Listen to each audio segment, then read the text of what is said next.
थना मंडी भंगाई मार्ग पर खाई में गिरी इको गाड़ी। सड़क हादसे में 3 महिलाओं समेत 4 की हुई मौत। हादसे में 8 अन्य लोग गंभीर रूप से घायल।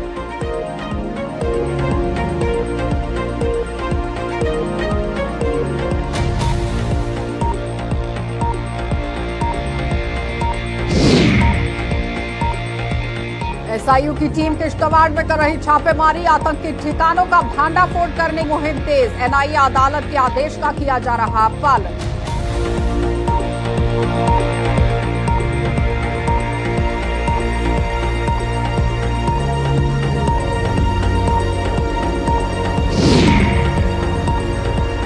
शराब की दुकान खोलने के खिलाफ आज सुरनकोट बंद। बार एसोसिएशन और व्यापार मंडल की कॉल का दिखा असर। लाइसेंस रद्द न होने पर लोग करेंगे उग्र आंदोलन।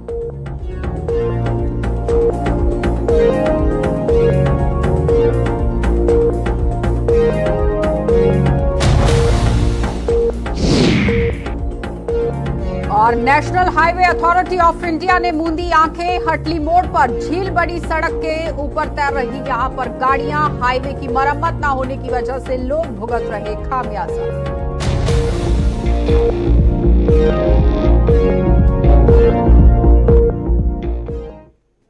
नमस्कार, बुलेटिन में आपका स्वागत है। मैं हूं आपके साथ आशा सरमाल। चलिए शुरुआत करते हैं जम्मू कश्मीर से जुड़ी खबरों की। सबसे पहले आपको राजौरी लिए चलते हैं। सड़क हादसे रुकने का नाम नहीं ले रहे हैं और किस तरह से राजौरी जिले में मंगलवार और बुधवार की मध्य रात्रि को एक बड़ा सड़क हादसा पेश आया, जिसमें 3 महिलाओं समेत 4 लोगों की दर्दनाक मौत हो गई है, जबकि 8 लोग घायल हो गए हैं। यह हादसा थन्ना मंडी इलाके में तब पेश आया जब थन्ना मंडी भंगाई मार्ग पर देर रात 2:30 बजे के करीब एक इको गाड़ी चालक द्वारा नियंत्रण खो देने से गहरी खाई में गिर गई और इस गाड़ी में 12 लोग सवार थे, जिनमें से 3 ने मौके पर ही यहां आप देखिए दम तोड़ दिया है, जबकि एक अन्य ने थन्ना मंडी के ही उपजिला अस्पताल में दम तोड़ दिया। इस हादसे में घायल हुए 8 लोगों का इलाज राजौरी के जीएमसी अस्पताल में किया जा रहा है और मृतकों की पहचान शमीम अख्तर, रुबीना कौसर, जबरीन बेगम और मोहम्मद यूनिस के रूप में की गई। तो ये तीनों भंगाई के रहने वाले हैं और इस वक्त साफ तस्वीरों में आप देख रहे हैं किस तरह से एक हादसा यहां पर देर रात को पेश आता है, लेकिन अफरा तफरी का माहौल पूरे इलाके के अंदर मच गया है। और साथ ही आपको ये भी बताते चले कि सड़क हादसे जिस तरह से लगातार बढ़ते जा रहे हैं, इस पर अंकुश किस तरह से लगाया जाए, इसके लिए कमर कसने की जरूरत है। कई बार यहां प्रशासन की तरफ से टीमों का गठन भी किया गया, लेकिन वो टीमें क्या कुछ काम कर रही हैं, ये बड़ा सवाल बन रहा है। क्या कुछ कहना है वहां पर लोकल्स का, जरा वो देख लीजिए। चलिए अब आपको किश्तवाड़ लिए चलते हैं, क्योंकि लगातार आपने देखा कि किश्तवाड़ में भी पुलिस की स्पेशल इन्वेस्टिगेशन यूनिट यानी कि एसआईयू ने आज किश्तवाड़ जिले के ही अलग अलग इलाकों में छापे मारकर किस तरह से कार्रवाई को अंजाम दिया। एसआईयू की ये कार्रवाई आतंकी ठिकानों का भांडाफोड़ करने के लिए एनआईए अदालत जम्मू के निर्देशों पर काम कर रही है और इस छापेमारी में अभी तक क्या कुछ निकलकर सामने आया है ये आपके सामने रखेंगे, क्योंकि इस वक्त ये पूरी जानकारी जुटाना बहुत जरूरी है कि एसआईयू की टीम किश्तवाड़ में जो छापेमारी कर रही है, क्या कुछ कारण रहे हैं और किस तरह से ये बड़ी छापेमारी की कार्यवाही को अंजाम दिया जा रहा है। तस्वीरों में भी आप देख सकते हैं किस तरह से पुलिस बल वहां पर मौजूद है और लगातार एसआईयू की तरफ से ये कार्यवाही जारी रखी गई है। छापेमारी यहां पर की जा रही है। कौन कौन से दस्तावेज उठाए गए हैं और किन कारणों की वजह से ये बड़ी छापेमारी यहां पर हुई है, क्योंकि एनआईए की तरफ से भी जो बातें सामने रखी गई थी और अदालत के आदेश के बाद ही इस बड़ी कार्रवाई को अंजाम दिया गया है। अजय शान हमारे संवाददाता हमारे साथ जुड़ चुके हैं। अजय, किस तरह से ये पूरी कार्रवाई वहां पर की जा रही है? हम बता चुके हैं कि 36 ऐसे आतंकवादियों की पहचान की गई है जो मूलतः जिला किश्तवाड़ के रहने वाले लेकिन पाकिस्तान या पीओके में जाके बसे हुए हैं। कुछ ऐसे भी आतंकवादी हैं जो वहीं पर सेटल हो गए हैं, वहीं पर शादियां कर दी हैं, लेकिन इसके बावजूद वो वहां से यहाँ पर जो आतंकवाद है उसको बढ़ावा देने और प्रमोट करने के लिए कहीं ना कहीं लोगों को इंस्टिगेट करते रहे हैं। तो उसी के तहत ये कार्रवाई की गई कि 2 एफआईआर किश्तवाड़ में लॉन्च की गई और जिसके बाद एनआईए को जम्मू से उनके खिलाफ जो है वारंट हासिल किए गए। उसके तहत अभी तक 22 आतंकवादियों के घरों की तलाशी ली गई और आज जो है 6 आतंकियों के घरों में छापेमारी की गई और कुछ एविडेंस वहां पर बरामद करने के दावे किए जा रहे हैं। तो पुलिस का कहना है कि वहां पर जितने भी परिवार के सदस्य हैं जिनके संपर्क में वो आतंकवादी सरदार से हैं, उनके मोबाइल गैजेट्स जो है वो सीज किए गए हैं, कुछ दस्तावेज सीज किए जा रहे हैं ताकि आगे की कार्रवाई जो है उसको अमल में लाया जाए। ये कार्रवाई कब तक चलने वाली है अजय? देखिए, कुछ जगहों पर ये खत्म हो चुकी है और कुछ जगहों पे अभी चल रही है, लेकिन कुछ दौर में वहां पर भी खत्म हो जाएगी, क्योंकि इनके जो कार्रवाई है ये दूसरा इलाके में हो रही है। खाली किश्तवाड़ नगर में एक जगह पर कार्रवाई हो रही थी, बाकी छात्रों के 5 लोकेशन पर ये कार्रवाई चल रही है। जो पुलिस हमें बता रही है कि आगे की कार्रवाई के तहत जो रेवेन्यू रिकॉर्ड्स हैं उनको निकाला गया और इनकी जो प्रॉपर्टी है लिस्ट करके उसको आगे अटैच करने का भी काम होगा। वो काम होगा, वो देखने वाली बात होगी, लेकिन अभी जो कार्रवाइयां हैं इनके अजय, क्या कोई गिरफ्तारी हो पाई है अभी? जी बिल्कुल, अभी तक कोई गिरफ्तारी तो नहीं हो पाई है, लेकिन जैसे मैंने कहा कि कुछ डिजिटल एविडेंस कलेक्ट किए गए हैं, कुछ इलेक्ट्रॉनिक गैजेट्स जरूर किए गए हैं, डॉक्यूमेंट्स भी सीज करने की बात सामने आ रही है, लेकिन गिरफ्तारी अभी तक कोई नहीं की गई है। जी आशा। चलिए अजय, बहुत बहुत धन्यवाद जुड़ने के लिए। तो फिलहाल आपने देखा कि एसआईयू लगातार वहां पर कार्रवाई कर रही है। कुछ आतंकियों के ठिकानों पर यहां पर छापेमारी का सिलसिला बदस्तूर जारी रखा गया है और डिजिटल तौर पर अब देखा जाए तो कई तरह के मोबाइल गैजेट्स जो हैं वो बरामद कर लिए गए हैं। अब देखना ही होगा कि कार्रवाई को किस तरह से अंजाम दिया जाता है और आगे क्या कुछ यहाँ पर देखने को मिलेगा, क्या गिरफ्तारियां हो सकती हैं या नहीं, और अगर गिरफ्तारी होती है तो फिर किस तरह से पूछताछ रहेगी। आगे बढ़ जाते हैं। अपनी मांगों को लेकर पंचायतों के प्रतिनिधि सरकार के खिलाफ लामबंद हो गए हैं और जम्मू कश्मीर पंचायत कॉन्फ्रेंस के बैनर तले यहां पंच सरपंच जम्मू में आज धरने पर बैठे हुए हैं और पंचायतों का कार्यकाल बढ़ाने सहित अन्य मांगों का हवाला देते हुए इन लोगों ने सरकार पर उनकी अनदेखी करने का आरोप लगा दिया। और साथ ही साथ समझिए कि पंच और सरपंच किस तरह से अपनी मांगों को लेकर सड़कों पर उतरे हुए हैं। इससे पहले भी आपने देखा कि 72 अमेंडमेंट 73rd अमेंडमेंट को लेकर भी बात हो रही थी, लेकिन उस बीच में अब यहाँ पर जम्मू में धरना प्रदर्शन जो है वो किया जा रहा है, क्योंकि पंच सरपंचों को लेकर जो अनदेखी की गई है उसी के खिलाफ आज धरना प्रदर्शन किया जा रहा है। पंचायत कॉन्फ्रेंस के सभी लोग एक मंच पर इकट्ठे होकर आप देखिए धरना प्रदर्शन करते नजर आए और साथ ही साथ सरकार को वो घेरते नजर आ रहे हैं। अब देखना ये होगा कि प्रशासन की तरफ से क्या कुछ कदम उठाए जाते हैं, क्या सरकार की तरफ से इनकी बात को सुना जाता है या नहीं, क्योंकि जम्मू में धरना देकर यहाँ पंचायत कॉन्फ्रेंस के लोग ही बैठे हुए हैं और अपनी मांगों को लेकर पंचायतों के प्रतिनिधि सरकार के खिलाफ लामबंद हो गए हैं। और जम्मू कश्मीर पंचायत कॉन्फ्रेंस के बैनर तले पंच सरपंच जम्मू में आज धरने पर बैठे हैं और कार्यकाल को बढ़ाने के लिए ही इन मांगों को सामने रखा गया है कि पंचायतों के कार्यकाल को बढ़ाया जाए और उनकी मांगों का हवाला देते हुए लोगों ने सरकार पर अनदेखी करने का आरोप लगा दिया है। शिल्पा ने हमारे साथ ज्वाइन किया है। शिल्पा, किस तरह से वहां पर प्रोटेस्ट चल रहा है, क्या कुछ कहना है इन लोगों का? कॉन्फ्रेंस जो है और जम्मू कश्मीर पंचायत राज कॉन्फ्रेंस बैठे हुए हैं और इनका ये कहना है कि पंचायतों को मजबूत किया जाए। इनकी क्या कुछ डिमांड्स है, इनसे बातचीत करेंगे। सर, आपकी क्या कुछ डिमांड्स है, क्या कुछ आप मुद्दे लेकर आए? देखिए, आज आप देखते हैं कि जहां महाराजा बहादुर स्वर्गीय हरसिंह पार्क में हम लोग बैठे हैं, एक ही मेन मांगों पर मकसद है जम्मू कश्मीर के अंदर हमें 2 साल की एक्सटेंशन पंचायतों में दी जाए। उसका लॉजिक ये है कि हमारा एक्ट पंचायती राज एक्ट 1989 जब 73 के खिलाफ भी यही कहती है कि 45 दिन के अंदर हमारे तीनों दायरों के मुकम्मल इलेक्शन होने चाहिए। 45 दिन के अंदर तीनों दायरों के इलेक्शन होने चाहिए। वो तभी मुमकिन हो सकता है कि 2 साल की एक्सटेंशन हम लोगों को दे दें, क्योंकि जो डीडीसी के इलेक्शन है उनकी जो नोटिफिकेशन हुई थी इलेक्शन होने पे, तो वो 5 साल की टर्म उनकी रखी गई है। तो उनके 5 साल का वक्त जो है वो खत्म होता है 2025 दिसंबर में। तो 2025 दिसंबर तक हमें भी एक्सटेंशन दी जाए ताकि मुकम्मल तौर पे हम। शिल्पा, सवाल कीजिए कि क्या लगता है कि सरकार की तरफ से कोई एक्सटेंशन इन लोगों को दी जा सकती है? और साथ ही साथ जिस तरह से वो 3 टायर सिस्टम को लेकर बात कर रहे हैं, तो सरकार दावा करती है कि जम्मू कश्मीर के अंदर 3 टायर सिस्टम को लागू किया गया है और वो मुकम्मल तरीके से काम कर रहा है। माफ कीजिएगा, सवाल फिर से दोहराएं। 3 टायर सिस्टम को लेकर सवाल कर लीजिए शिल्पा, कि क्या वाकई में जम्मू कश्मीर के अंदर 3 टायर सिस्टम यहाँ काम कर रहा है, क्योंकि दावा किया गया है। और दूसरा सवाल ये है कि क्या लगता है कि यहाँ पर सरकार की तरफ से इन लोगों को एक्सटेंशन दी जाएगी 2 साल की? जिस तरीके से आप मांग कर रहे हैं, तो क्या लगता है आपको कि क्या एक्सटेंशन जो है वो मिल जाएगी? जो व्यवस्था को लेकर जिस तरीके से कहा जा रहा है कि पंचायती जो व्यवस्था है वो काफी ज्यादा उसमें 3 टायर सिस्टम को लेकर जिस तरह से बात की जाती है, क्या वाकई में 3 टायर सिस्टम जम्मू कश्मीर के अंदर काम कर रहा है? सिस्टम को लेकर आप क्या कुछ कहना चाहेंगे?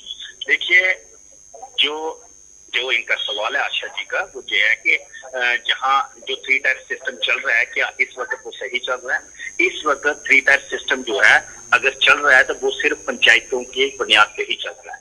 वो इसलिए क्योंकि अफसरशाही जम्मू कश्मीर के अंदर बहुत ज्यादा हावी है और बहुत सारे ऐसे ऑफिसर भी हैं वो नहीं चाहते कि जहां जो छोटे लेवल पे ग्रास रूट लेवल पे की जो डेमोक्रेसी जिसको मजबूत करने का काम प्रधानमंत्री साहब ने करने की कोशिश की, होम मिनिस्टर साहब ने करने की कोशिश की, लेकिन जहाँ पे बहुत सारे ऐसे ऑफिसर हैं जो नहीं चाहते कि जहाँ पे वो चीजें जो है वो चले। वो चाहते हैं कि हमारी मनमर्जी और जो पुराने पॉलिटिशियन जहाँ पे रहे, चाहे वो चीफ मिनिस्टर रहे, हमारे जो है वो मुख्यमंत्री रहे, तो वो तमाम मुख्यमंत्री उप मुख्यमंत्री और जो भी लीडर जहाँ पे रहे उनके कहने से भी ही आज जो है आज भी थोड़े बहुत काम जो है वो लोगों की कर रहे हैं, कोशिश वो कर रहे हैं, लेकिन जो इलेक्टेड लोग हैं उनको नजरअंदाज आज भी किया जा रहा है। इसीलिए हम लोग कहते हैं कि आज जम्मू कश्मीर के अंदर हमारे पंचों सरपंचों को फुल इम्पावर किया जाए ताकि ग्राउंड पे जो लोगों के डोर स्टेप तक अगर पहुंच सकता है वो पंचों सरपंच ही पहुंच सकता है। शिल्पा, सवाल कीजिए अनिल जी से कि 73rd अमेंडमेंट को लगाने की बात कही गई थी,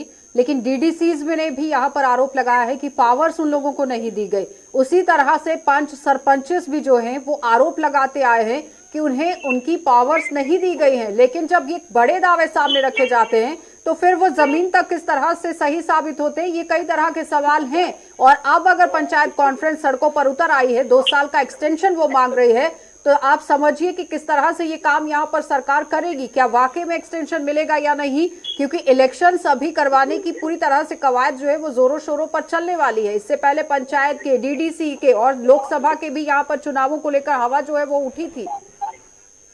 जी, क्या कहना चाहिए सर? देखिए, एक्सटेंशन मिलेगा नहीं मिलेगा, जरूर मिलेगा। वो इसलिए कि हमारा सत्र जो है वो चलने वाला, क्योंकि एक्सटेंशन देने की पावर जो है वो हमारे एलजी साहब के पास नहीं है, लेजिस्लेचर पावर उनके पास नहीं है। लेजिस्लेचर पावर आज की तारीख में लोकसभा के पास है। तो लोकसभा हमारी होने वाली है, शुरुआत होने वाली है। हमारी आपके माध्यम से अपील सीधी आदरणीय प्रधानमंत्री जी से है और गृह मंत्री जी से है कि हम लोगों को जम्मू कश्मीर के अंदर पंचायती राज इंस्टीट्यूशन को 2 साल की एक्सटेंशन दी जाए और उसकी एक्सटेंशन की बात जो है वो होगी और सिर्फ वो एक्सटेंशन की बात लोकसभा में हो सकती है और वो जो ऑर्डिनेंस के थ्रू हो सकती है या लोकसभा में हो सकती है, वही एक तरीका है। और हमें पूरी उम्मीद है अपने आदरणीय प्रधानमंत्री जी के ऊपर और आदरणीय गृह मंत्री साहब के ऊपर कि हमें एक्सटेंशन 2 साल की जरूर मिले। चलिए अनिल जी, बहुत बहुत धन्यवाद। शिल्पा, बहुत बहुत धन्यवाद जुड़ने के लिए। तो फिलहाल आपने देखा कि किस तरह से आज पंचायत कॉन्फ्रेंस जो है वो सड़कों पर उतरी हुई है और अपनी मांगों को लेकर वो धरना प्रदर्शन कर रही है, एक्सटेंशन को लेकर वो बात कर रहे हैं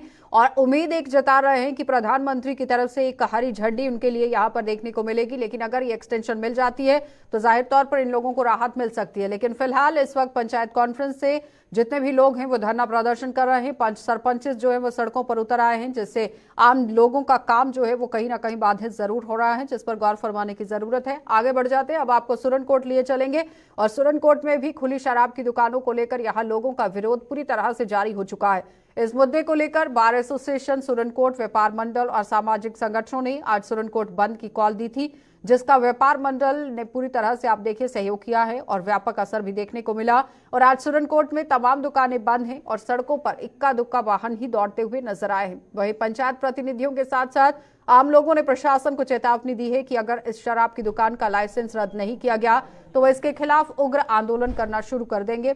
और पूरी तरह से अगर प्रदर्शन ये रोका जाने की कोशिश होती है या फिर रुकता है तो पहले उनकी मांगों को देखा जाएगा, गौर फरमाया जाएगा और अगर उस पर मुहर लगती है तो ही उसके बाद यहाँ पर इस प्रदर्शन को शांत किया जाएगा। लेकिन फिलहाल बार एसोसिएशन की तरफ से जिस तरह से बंद की कॉल दी गई थी, आज उसका व्यापक असर देखने को मिला है। शराब की दुकानों को खोलने को मद्देनजर रखते हुए ये पूरा आरोप यहाँ पर लगाया गया है, उसी को मद्देनजर रखते हुए आज बंद की कॉल दी गई थी। आकाश मलिक हमारे साथ जुड़ चुके हैं। आकाश, जिस तरह से धरना प्रदर्शन भी देखने को मिल रहा है, बार एसोसिएशन की तरफ से जो बात कही गई थी उसका असर भी सामने आया है, क्या लगता है कि किस तरह से अब फैसला जो है वो प्रशासन का आ सकता है सामने, या फिर किस तरह से इस वक्त हालात वहां पर बने हुए हैं?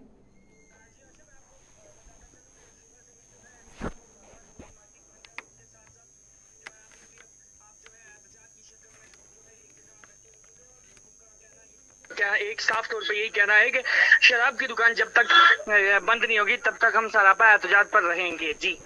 और आकाश, जिस तरह से एक व्यापक असर तो देखने को मिला है, लेकिन खामियाजा कहीं ना कहीं आम जनता को भी भुगतना पड़ा है, क्योंकि ना तो गाड़ियां चल पा रही हैं, ना ही दुकानें वहां पर खुली हैं। हाँ जी, इस हवाले से बताऊं, दुकानें भी बंद है और गाड़ियां जो है, ट्रैफिक मूवमेंट भी पूरी तरीके से बंद रखी गई है। और इस वक्त जो है सुरनकोट मेन मार्केट, जिसको हम बस स्टैंड कहते हैं, वहां पे तमाम लोग बैठे हैं। और इस वक्त सिविल सोसाइटी हो या व्यापार मंडल के लोग हों या बार एसोसिएशन के साथ साथ उलमा हजरात हो, तमाम लोग इस वक्त यहाँ में मौजूद हैं और तकरीर का जो चल रहा है। और लोगों की एक ही जायज डिमांड है कि इस ठेके को जो है, इस वाइन शॉप को जो है जल्द से जल्द बंद किया जाए। प्रशासन की तरफ से कोई बातचीत करने की कोशिश की गई है? यहाँ कोई मीटिंग या किसी तरह से कोई बात सुनने को मिली? हाँ जी, इस हवाले से अभी तक कोई भी प्रशासन का बंदा यहाँ पे नहीं आया। उसके साथ साथ जैसे मैंने सुबह भी बताया कि कल जो है व्यापार मंडल की तरफ से एसडीएम सुरनकोट को एक मेमोरेंडम दिया, तो उसमें एसडीएम सुरनकोट का कहना था कि ये मैं ऊपरी सतह तक सबमिट करूंगा और जो भी फैसला होगा वो देखा जाएगा। चलिए आकाश, बहुत बहुत धन्यवाद जुड़ने के लिए। तो फिलहाल आपने देखा कि आकाश मलिक हमारे साथ जुड़े हुए थे, जो बता रहे हैं कि किस तरह से बंद का आह्वान किया गया था, लेकिन फिलहाल बंद का व्यापक असर देखने को मिला है। आप देखिए, धरना प्रदर्शन पर ये लोग उतर आए हैं और वो साफ तौर पर कह रहे हैं कि जब तक इन शराब की दुकानों को बंद नहीं किया जाएगा, उग्र आंदोलन किया जाएगा। और साथ ही साथ आपको नेशनल हाईवे से अब आपको अपडेट दे देते हैं, क्योंकि national highway authority of India रोजाना अरबों रुपए का टोल वसूल कर सड़कों के रखरखाव के लिए कितनी संजीदगी यहाँ पर दिखा रही है, इसका सबूत आप जरा देख लीजिए। इसका सबूत देश भर में जगह जगह पर देखने को मिल रहा है। और जिला कठुआ में जम्मू पठानकोट हाईवे पर हटली मोड़ भी पिछले कई सालों से इसी अनदेखी का शिकार है। तो साफ तौर पर यह सबूत आप अपनी टीवी स्क्रीन पर देख सकते हैं। नेशनल हाईवे अथॉरिटी की तरफ से किस तरह से काम किया गया, जहां बारिश के दौरान पैदा होने वाले हालात का अंदाजा आपको टीवी स्क्रीन पर देखकर इन तस्वीरों से जरूर लग जाएगा। ये कार दरअसल सड़क पर चल नहीं रही है, बल्कि बारिश से झील में तब्दील हुई यहाँ हाईवे पर तैर रही है। तो आलम यह है कि कठुआ प्रशासन भी national highway authority of India के सामने बेबस नजर आ रहा है। और आखिर क्या वजह है, किस तरह से यहाँ पर इतना पानी जो है वो इकट्ठा हो गया है, ये साफ तस्वीरों में आप देख सकते हैं किस तरह से कार जो है वो पानी के ऊपर तैरती नजर आ रही है। जहां पर गाड़ियों की आवाजाही होनी चाहिए, लेकिन वहां पर एक झील जैसा मंजर बन चुका है। तो कई तरह के सवाल जो है वो यहाँ पर उठ रहे हैं नेशनल हाईवे अथॉरिटी पर कि आखिर वो किस तरह से काम कर रही है। इसी पर ज्यादा जानकारी के लिए रंजीव मेहता हमारे साथ जुड़ चुके हैं। रंजीव, आप देखिए, महज अभी बरसात की सिर्फ शुरुआत ही हुई है, लेकिन नेशनल हाईवे पर ही रास्ते जहां झील में तब्दील हो गए हैं, आने वाले समय में किस तरह से मंजर देखने को मिलेगा? आशा, मैं बताऊं कि जो तस्वीरें हैं ये कठुआ के हाटली मोड़ की इलाके की हैं, नेशनल हाईवे की। यहाँ पर एक बार फिर बरसात शुरू होते ही जल भराव जो है वो शुरू हो गया है। और नेशनल हाईवे की जो जम्मू से पठानकोट की तरफ जाने वाली जो ट्यूब है, जो एक ट्यूब जो है वहाँ पर पूरा पानी का तालाब बना हुआ है, 4-4 फुट तक पानी है। और एक गाड़ी जो है वो उसमें फंस गई थी, जिसमें 3 लोगों को रेस्क्यू करने में जो वहाँ पर मीडिया कर्मी थे, कवरेज के लिए गए थे, उन्होंने, और पुलिस, जम्मू कश्मीर पुलिस के जो कर्मचारी थे, उन्होंने उसको रेस्क्यू करके 3 लोगों को बड़ी मुशक्कत के बाद वहाँ पे निकाला, क्योंकि वो एक करीब आधा घंटा से अधिक वो पानी के बीच में ही फंसे रहे।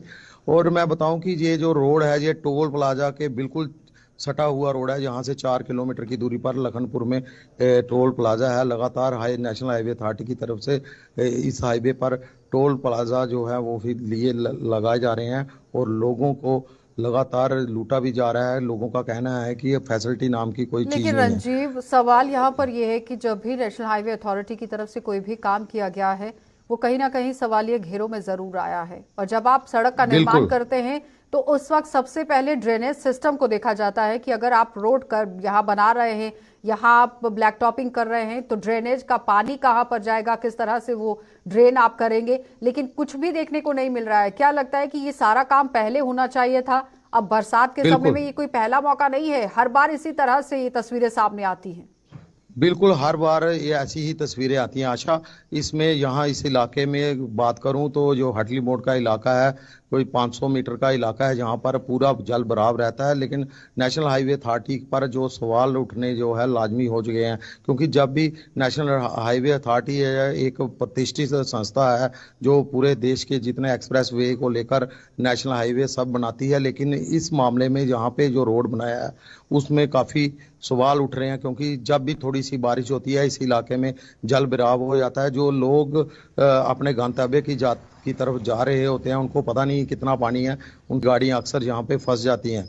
क्योंकि बड़े बड़े खड्डे भी जो हैं इस नेशनल हाईवे पर इस पानी के अंदर बन चुके हैं, जहां पे गाड़ियों का निकालना काफी मशक्कत यानी करनी ये पड़ती कहा है। जा सकता है और रंजीव की कोई हादसा पेश ना आए उससे पहले ये काम होना चाहिए था। किसी आला अधिकारी से कोई बातचीत करने की कोशिश की गई कि कब तक इसे पूरी नेशनल तरह से हाईवे साफ कर दिया नेशनल जाएगा? हाईवे के नेशनल हाईवे के अथॉरिटी के जब भी अधिकारियों से इस बारे में बात की गई तो उन्होंने कहा कि 6 लेन का काम जो है वो चल रहा है कुछ इलाकों में। इस इलाके में अभी जैसे ही चलेगा तो जो जितना भी पानी की निकासी का काम है उसको लिए भी पुलियां जो है वो बनाई जाएंगी।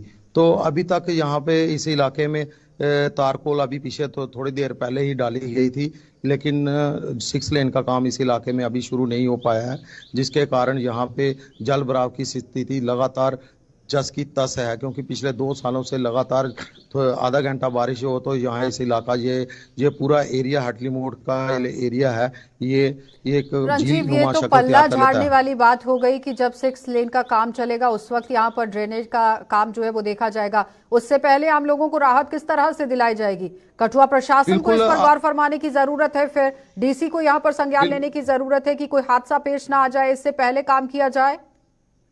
बिल्कुल आशा, आपकी बात बिल्कुल सही है। और ऊपर से आजकल अमरनाथ यात्रा भी जो है वो भी इसी नेशनल हाईवे से गुजर रही है, तो करोड़ों रुपए का फंड जो है सड़कों के निर्माण के लिए आता है इस यात्रा से पहले। लेकिन क्या वजह है कि इस इलाके में जल भराव की समस्या को अभी तक दूर नहीं किया गया है? स्थानीय प्रशासन को संज्ञान लेने की जरूरत है। स्थानीय प्रशासन के बहुत संज्ञान में धन्यवाद रंजीव जुड़ने के लिए। तो फिलहाल आपने देखा कि रंजीव मेहता हमारे साथ जुड़े हुए थे, जो बता रहे हैं कि बिल्कुल भी राहत मिलती हुई नजर नहीं आ रही है लोगों को, क्योंकि नेशनल हाईवे अथॉरिटी के आला अधिकारियों के साथ जब भी बात होती है वो कह रहे हैं कि 6 लेन का जब काम चलेगा उस वक्त इस ड्रेनेज सिस्टम को यहां पर सुधारने की कोशिश होगी।